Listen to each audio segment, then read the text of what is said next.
Өгей әкемнің қорлығы. Менің биыл жасым 47-ге келді. Бір азаматтың ардақты жарымын. 3 баланың аяулы анасымын. Өгей деген сөз жаны ашымас, жат адамға айтылса керек. Мен солай қабылдаймын. Өмірдің бұлжымас заңдылығынан сірә. Ата-ананың қателігінің зарарын бала тартуы. Анамның қателігінің зардабын мен тарттым. Анамның қателігі дұрыс ер адам таба алмауы деп ойлаймын. Ашынамын. Алайда анамды әлі де түсінгім келеді. Ауылдың шаңына аунап, қазыналы қарттың бауырында өстім. Мен 3 жасқа келгенде әкем бақиға аттанған екен. Әкем ауылдың мұғалімі болыпты. 38 жасында жүрек талмасына ұшырап 4 ай төсек тартып жатыпты.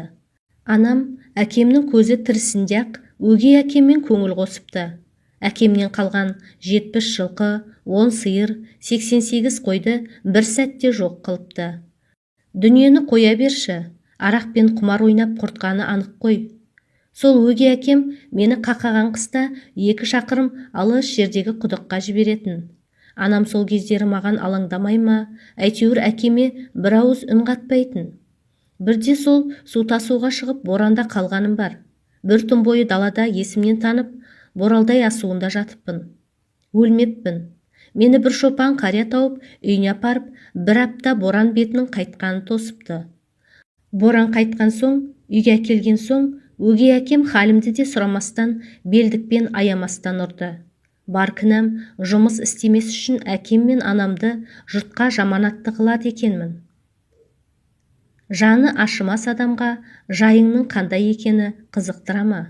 Сол оқиғадан соң ағайын атамның үйіне қашып кеттім. Атама бар шындықты айттым. Атам анам мен өгей әкемнің рұқсатымен қолын алып оқытты, ұзатты, разымын. Арулар, азамат таңдаудан жаңылмаңыздар. Әсіресе балаңыз болса, сан рет ойланыңыз. Мен әлі күнге анаммен дұрыс сөйлескен емеспін. Неге? Себебін өзім де анық білмеймін. Достар, менің каналыма тіркеліп, қоңыраушаны басып қойыңыздар. Әңгіме ұнаған болса, өз ойларыңызды жаза кетіңіздер.